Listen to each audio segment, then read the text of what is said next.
अस्सलाम वालेकुम। उम्मीद है आप सब लोग खैरियत से होंगे। मेरा नाम तहसीन इस्लाम है। Welcome to my YouTube channel gain with Tahseen. आज हमारे साथ अली निसार साहब मौजूद हैं जो कि यूएसए के कंसल्टेंट हैं, यानी कि इनका प्रोफाइल यूएसए की वेबसाइट पे मेंशन है।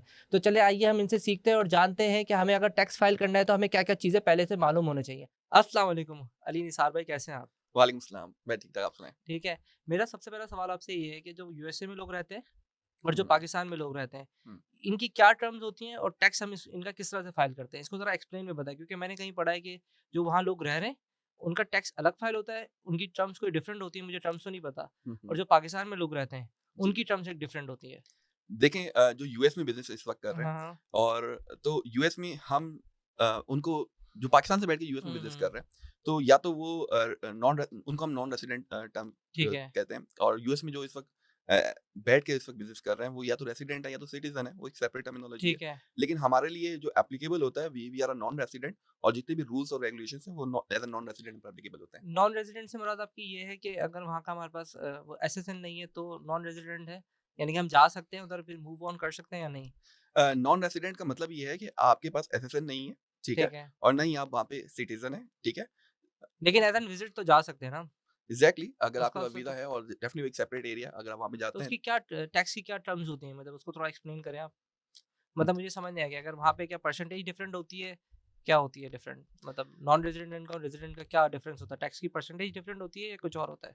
देखें उनकी आप जब फ़ाइल करते हैं तो वहाँ पे चीज़ें डिफरेंट हो जाती हैं, बेनिफिट्स डिफरेंट हो जाते हैं, ठीक है, ठीक है? एक रेसिडेंट्स को और एक सिटिज़न को बेनिफिट्स जो हैं वो नॉन रेसिडेंट्स को बेनिफिट्स नहीं है, ठीक ठीक है? है, तो आईआरएस आपको वहीं पे अलग कर देती है कि आप अपने आप को पहले क्लासिफ़ाई कर दें कि बे आप नॉन रेसिडेंट हैं या रेसिडेंट हैं, फिर अकॉर्डिंगली फिर डिस्क्लोज़र्स फॉर्म्स आ जाते हैं, चीज़ें आ जाती हैं, दैट्स व्हाई ये कैटेगराइज़ेशन आईआरएस करता है कि यार एक इंडिविजुअल जो है या जो बिज़नेस है जो उसको चला रहे हैं, वो नॉन रेसिडेंट है, रेसिडेंट है या सिटिज़न है, ये कैटेगरी आईआरएस के लिए ज़रूरी है। इसकी टैक्स पे परसेंटेज डिफरेंट होती है या सेम होती है? बिज़नेस परसेंटेज में कोई फ़र्क नहीं आता और नहीं इंडिविजुअल होता है। परसेंटेज में कोई फ़र्क नहीं आता। तो एलएलसी कौन-सी रिकमेंड आप करते हैं कि कौन-सी बेस्ट एलएलसी रहेगी हम टैक्स से अगर सेव होना चाहें नॉन रेज़िडेंट के लिए, क्योंकि ज़्यादातर पाकिस्तानी है, तो कौन-सी स्टेट पर या कौन-सी एलएलसी या आईएनसी या एक और कोई और भी फॉर्मेट्स होते हैं, तो कौन-सा बेस्ट फॉर्मेट रहता है हमारे लिए?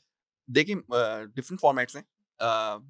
कुछ लोग सिंगल मेंबर एलएलसी की तरफ जाते हैं जिसमें एक मेंबर होता है, कुछ लोग मल्टी मेंबर एलएलसी की तरफ जाते हैं, ठीक है। कुछ लोग सी कॉर्प, कुछ एस कॉर्प की तरफ जाते हैं। अब ये 4 टर्मिनोलॉजीज़ हैं, लेकिन मैं सिंपल अगर आपको बताऊँ तो ज़्यादातर लोग सिंगल मेंबर एलएलसी की तरफ जाते हैं और ये ठीक है, रिकमेंडेड भी है। ठीक इसका है, बेनिफिट ये है कि अगेन सिंगल मेंबर एलएलसी पर जो रेट एप्लीकेबल होता है वो इंडिविजुअल का होता है, ना कि आपको कॉर्पोरेट टैक्स नहीं देना पड़ता। अगर सी कॉर्प देखें तो वहाँ पे ठीक है। 21% फ्लैट रेट है।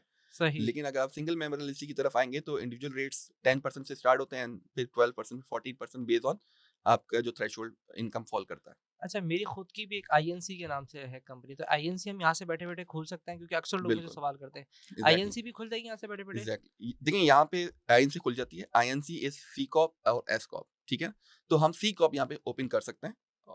बिल्कुल, सी कॉर्प कर सकते हैं, एस कॉर्प नहीं कर सकते हैं। एस कॉर्प नहीं कर सकते, एस कॉर्प के लिए लाज़मी तौर पर एक का रेसिडेंट या सिटिज़न होना लाज़मी है। अच्छा, ठीक है। अच्छा, दूसरी बात मुझे ये बात बताइए कि होलसेल के लिए हुँ। और पीएल के लिए और डीएस के लिए कौन-सी बेस्ट, मतलब हमारा एलएलसी रहनी चाहिए? मतलब कौन-सी बेस्ट स्टेट रहनी चाहिए? या फिर क्या ऐसा तरीक़ेकार आप कोई आपके एक्सपीरियंस में रहते हुए मुझे बताएँ कि देख कौन-सी स्टेट में मैं खोलूँ? देखिए ओवरऑल यूएस में इस वक़्त 50 प्लस स्टेट्स हैं। सही है। जिसको आप ठीक है, स्टेट्स का मतलब पाकिस्तान में अगर एप्लीका करेंगे तो पाकिस्तान में एक प्रोविंसेस जिस तरीके से होते हैं, उनकी जैसे ऑटोनॉमी है, इसी तरीके से यूएस में स्टेट्स हैं, उनकी ऑटोनॉमी है। तो हर स्टेट की अपनी रूल्स एंड रेगुलेशंस हैं। तो मोस्टली जो प्रीडोमिनेंटली जो इस वक़्त स्टेट्स चल रही हैं वो आपकी चल रही हैं व्योमिंग, ठीक फ्लोरिडा है, और टेक्सास। ये ठीक बेसिकली है, चल रहे हैं और ये इस वजह से भी रिकमेंड की जाती है क्योंकि इनकम टैक्स फ्री स्टेट्स हैं, ठीक दैट्स है। व्हाई। लेकिन अगर मेरी आप पर्सनल रिकमेंडेशन लेंगे तो मैं सिर्फ व्योमिंग ही रिकमेंड करता हूँ। उसका एक रीज़न है definitely if you will ask I will बताएँ, एक्सप्लेन इट। बताएँ, बताएँ, बिल्कुल बताएँ। ठीक है, मैं तो ये जो आपने स्टेट बताई, ज़्यादातर डीएस वालों को देखा है इस पे करते हुए। एग्ज़ैक्टली। ये ज़्यादा डीएस वाले खोलते हैं। देखिए, आप प्राइवेट लेबल कर रहे हैं या ड्रॉप शिपिंग कर रहे हैं या अमेज़न होलसेल कर रहे हैं, हुँ, ठीक है? हुँ। आपने स्टेट चूज़ करना होता है बेस्ड ऑन जिसमें रूल्स एंड रेगुलेशंस में आपको कम हो। बेनिफिट मिल सकें, ठीक है? और सेकंड ये कि आपको अगर टैक्सेस में बेनिफिट मिल सके तो वो कर सकें। तो जो रिकमेंडेड वार्मिंग इस वजह से मैं करता हूँ कि वार्मिंग एक इनकम टैक्स फ्री स्टेट्स हैं, ठीक है?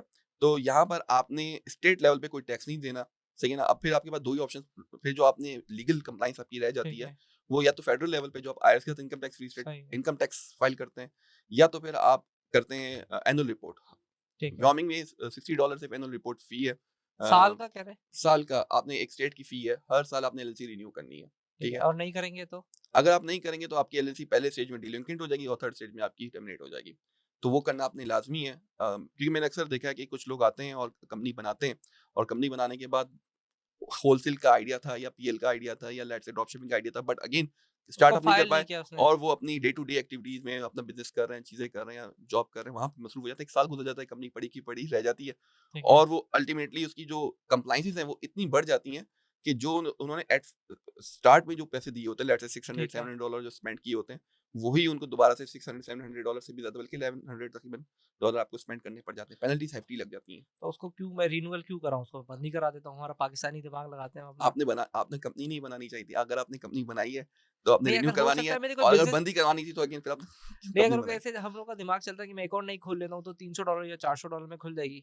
तो कोई मेरे एनआईसी या मेरा जो भी एनआईसी उसपे रिफ्लेक्ट पड़ेगा या नहीं देखिए, पड़ेगा? अगर आप यहाँ पे देखिए, ये तो ब्रेनलेस एक्टिविटी हुई ना। ठीक आपने है, सोचा करना है और आपने बना दी। आपके पास शायद पैसे थे, आपने बना दिए, बना दिए ठीक तो है ना? नहीं हो तो सकता पार्टनर भाग गया उस बेचारे का, ये भी तो मसाइल है हमारे साथ। देखिए, जो जो सिनेरियोज़ हैं तभी आप एक लीगल एक्सपर्ट से फिर गाइडेंस लेते हैं। तो ये बहुत इंपॉर्टेंट है कि अगर जो भी सिनेरियो आपने जब एक स्टार्ट किया, एक कंसल्टेशन के साथ स्टार्ट करें, और जब आप ड्यूरिंग द प्रोसेस कोई परेशानी हो, कोई प्रॉब्लम्स हो, तो डेफिनिटली फिर तो अगेन आप कंसल्टेशन उसको करें। कंसल्ट कर देंगे। एक और हुँ। बात आपने बताई थी मेरी अभी आपसे जब डिस्कशन हो रही थी, हम मैक्सिमम कितनी एलएलसी खोल सकते हैं? तो आपने कहा था कि अमेज़न पे 3 डायरेक्टर नहीं हो सकते, वो ज़रा आप मुझे एक्सप्लेन कर दें दोबारा। अच्छा, मैं बिल्कुल बता देता हाँ, हूँ। देखिए, आप एज़ अ नॉन रेसिडेंट, ठीक ठीक है है, ना? आप जितनी भी एलएलसी और इवन रेसिडेंट है या सिटीज़न है, व्हाटएवर, यूएस के लॉ बड़ा सिंपल है। जितनी भी एलएलसीज़ या बिज़नेस ओपन करना चाहते हैं, बहुत सिंपल है, 3 से 7 दिन में तमाम जगहों पे ओपन हो जाती हैं। ठीक है, तो आप जितनी एलएलसीज़ खोलना चाहते हैं, तो खोल सकते हैं। यहाँ पे कोई प्रॉब्लम नहीं है, ठीक है? ठीक लॉ है, लॉ आसान है। पाकिस्तान में थोड़ा शायद टाइम लगता है, लेकिन वहाँ पे बहुत आसान है, वर्चुअली कंपनीज़ खुल जाती हैं। ठीक है, लेकिन प्रॉब्लम वहाँ पर आता है जब अगर आप अमेज़न में काम कर रहे हैं, तो अमेज़न की जो टीओएस हैं, उसकी जो टर्म ऑफ सर्विसेज़ हैं, वो बहुत ज़्यादा स्ट्रिंजेंट है, सख्त है। ठीक है। तो अमेज़न कहता है कि एक ओनर जो है, एक इंडिविजुअल जो है, वो एक ही अमेज़न अकाउंट बनाएगा, ठीक है ना? अगेन सही, लॉजिकली भी आप देखें ना कि अगर आप मल्टीपल अमेज़न अकाउंट बना लेते हैं, एक ही बंदा मल्टीपल अमेज़न अकाउंट बना लेता है, तो ये काइंड ऑफ आप शायद बायर को मिसलीड कर रहे हैं। ठीक एक है। ही प्रोडक्ट को आप अपनी एलएलसी 1 पे बेच रहे हैं, वही प्रोडक्ट एलएलसी 2 से बेच रहे हैं, तो एक ही लिस्टिंग में आप ही 5-6 एलएलसी है, तो 5-6 5 ही आप ही बिज़नेसेस हैं। सही।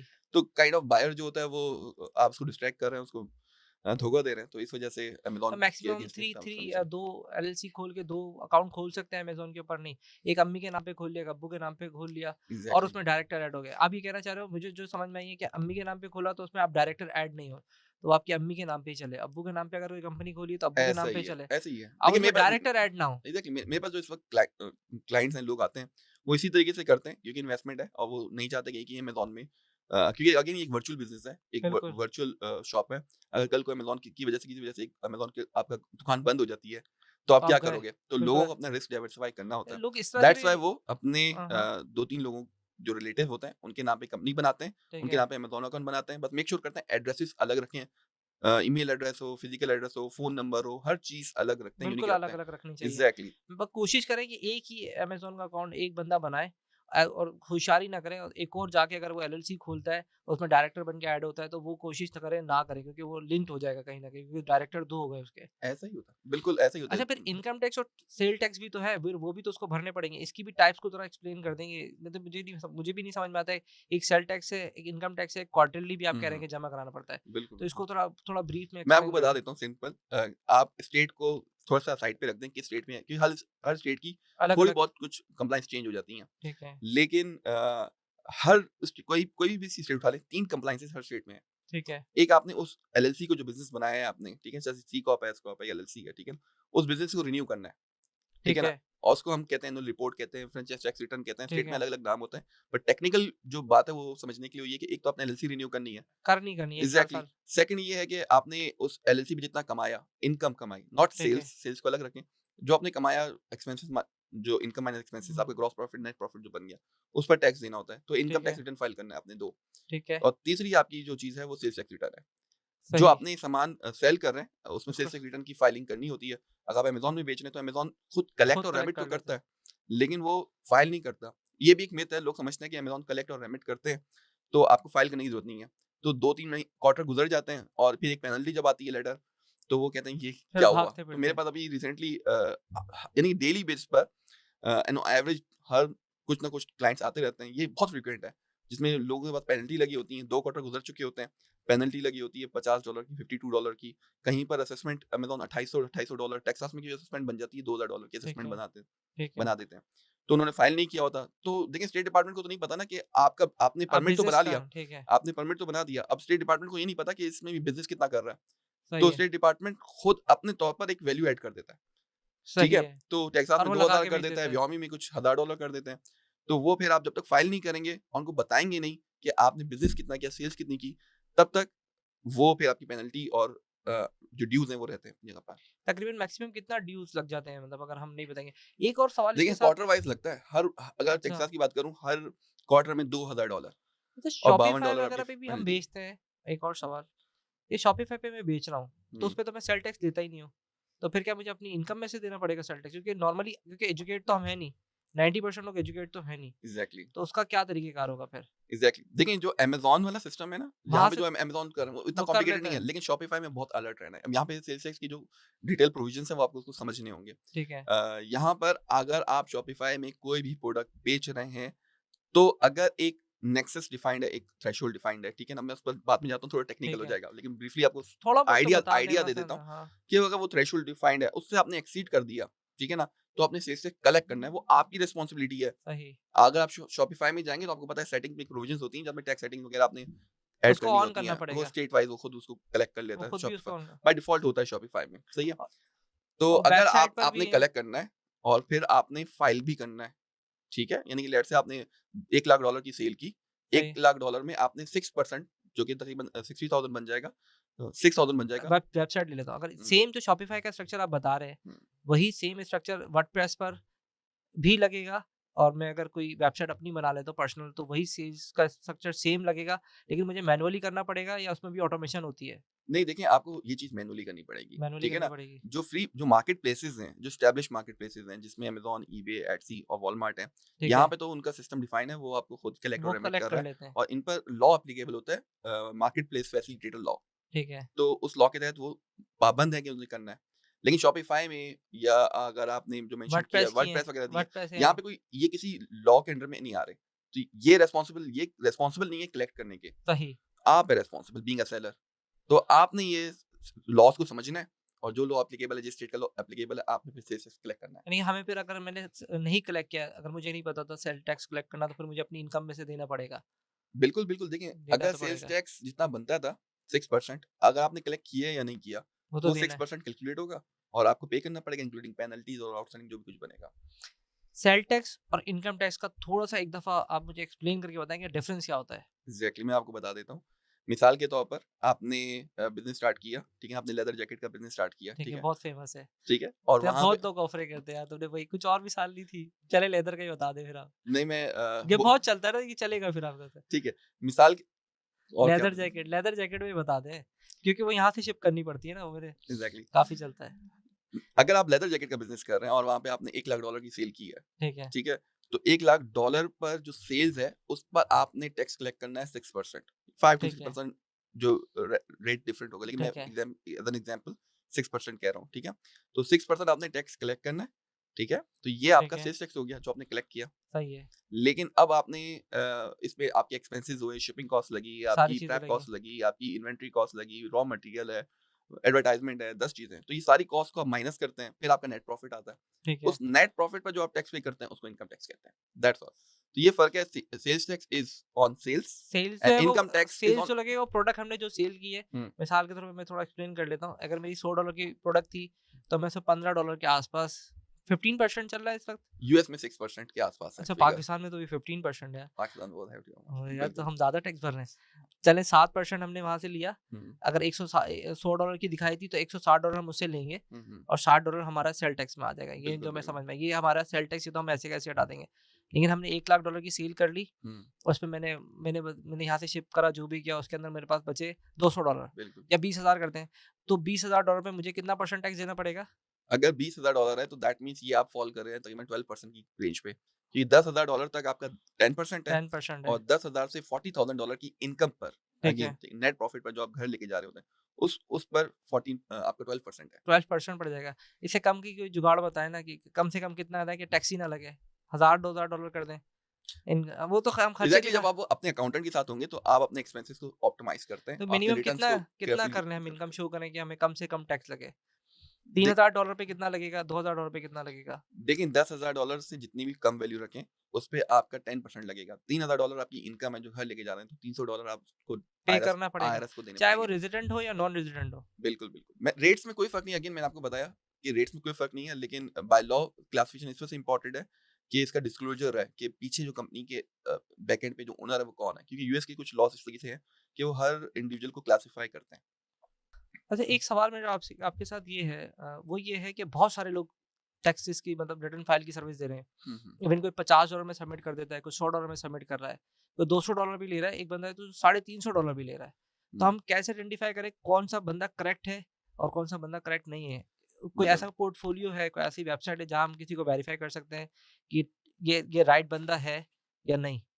देखिए आजकल वैसे ही डिजिटल वर्ल्ड है और अगर आपने किसी पर्सन को भी असेस करना है, उसके बारे में मालूम करना है, तो उसकी पोर्टफोलियो आप आराम से डिजिटली देख सकते हैं हर जगह पर। अच्छा, तो अक्सर होता ये है कि जितने भी बिज़नेस ओनर्स होते हैं, बिज़नेसमैन होते हैं, इन्वेस्टर्स होते हैं, जब वो अपने वीए के साथ जब वीए को हायर करते हैं, जब एजेंसी ठीक है। ओनर्स को हायर करते हैं, किसी एजेंसी के साथ काम करते हैं, तो डेफिनिटली उसमें डिटेल रिसर्च करते हैं, इंटरव्यूज़ करते हैं, उसका बैकग्राउंड चेक करते हैं, उसका पोर्टफोलियो चेक बिल्कुल करते हैं। ऐसा ही है। एक प्रोसेस होता है, उसके बाद ही वो इन्वेस्टमेंट अपनी करते हैं जितनी ठीक है, ऐसा ही इन्वेस्टमेंट है। होता है। लेकिन अनफॉर्चुनेटली टैक्स रिटर्न की जब फाइल टैक्स रिटर्न की बात आती है या तो लोग बेसिकली रिकमेंडेशन और रिव्यूज़ पे बहुत ज़्यादा जा रहे होते हैं, कि सही जो है। ज़्यादा विजिबल होता है, जो या जिस जो तरीके से सस्ता होता है, मैंने देखा है यार जो सस्ते सस्ता होता है सस्ते एग्ज़ैक्टली में ये भी करा बहुत दे। सिनेरियो होता है। तो बहुत इंपॉर्टेंट है कि आप जिस सर्विस प्रोवाइडर को किसी को आप चूज़ कर रहे हैं, तो आप ये देखें कि वो क्वालिफाइड है, क्वालिफिकेशन चेक करें। कैसे चेक करेंगे उसकी क्वालिफ़िकेशन? देखें क्वालिफिकेशन अगर लिंक्डइन प्रोफाइल आप चेक कर लें, उसकी सही है, या तो पूछ लें, वो आपको ठीक लिंक्डइन है, प्रोफाइल का लिंक दे देगा। फेसबुक में कुछ लोग अपना बता देते हैं कि वो चार्टर्ड अकाउंटेंट है, सीपीए हैं या नहीं है। क्वालिफिकेशन चेक करें। ठीक है, नंबर 2 उनका एक्सपीरियंस चेक करें कि ठीक है, उन्होंने उनका बैकग्राउंड क्या रहा है, ठीक है ना? अगर सही, उनका background let's say from the very first day एक मार्केटिंग कर रहा है या let's say from the very first day कुछ और रहा है, तो आप वो प्रोफेशन को समझ सकते हैं, उसको उस प्रोफेशन की अंडरस्टैंडिंग ठीक नहीं है। है, थर्ड इंपॉर्टेंट ये है कि आप उसकी सर्टिफिकेशन क्रेडिबिलिटी चेक करें, यानी क्रेडेंशियल्स चेक करें। फॉर एग्जांपल अगर आप आईआरएस के साथ किसी की टैक्स फाइलिंग आईआरएस के साथ फाइलिंग कर रहे हैं, ठीक तो है, लाज़मी तौर पर वो आईआरएस टैक्स प्रैक्टिशनर होना चाहिए। आईआरएस की वेबसाइट में उसका नाम आना चाहिए, आना चाहिए। ठीक है ना? आईआरएस की तो वो डायरेक्टरी में नाम होना चाहिए, तो ये इट्स इम्पोर्टेंट है। तो अ, आईआरएस की इंटरनल डॉट रेवेन्यू सर्विस तो बिल्कुल, उसका डॉट कॉम है या डॉट गॉव होगा? डॉट डॉट गॉव गॉव है, बिल्कुल ये उसपे गवर्नमेंट वेबसाइट जाके उनका सर्च का बार होगा, वहाँ जाके उसका नाम डाल के एग्ज़ैक्टली आप पीटीआई सर्च डायरेक्टरी में जाएँ और वहाँ पे आप सर्च करें पाकिस्तान में इस वक़्त कौन लोग हैं जो टैक्स फाइलिंग कर सकते हैं, तो यू विल अच्छा, फाइंड मेरा इट। सवाल है आपका नाम है उसमें? जी, बिल्कुल। आप अरे! उसमें ये चेक कर तो लें। ज़बरदस्त हो गया। चलें फिर अब आपको भी एक वेरीफ़ाई कर लेंगे हम। ठीक है, थैंक यू। तो अली निसार साहब, आपका बहुत-बहुत शुक्रिया यहाँ थैंक आने यू। का। बहुत मज़ा आया आपसे बात करके। जी, थैंक यू बिल्कुल। So much. आई होप कि आपको टैक्स से रिलेटेड सारी इन्फॉर्मेशन समझ में आ गई होगी। कोई चीज़ मिस कर दी, कोई सवाल है, तो इनका प्रोफ़ाइल डिस्क्रिप्शन में मेंशन है और आप कमेंट भी कर सकते हैं। लाइक और सब्सक्राइब का बटन दबाना नहीं भूलिएगा। मिलते हैं अगली वीडियो में। अल्लाह हाफ़िज़।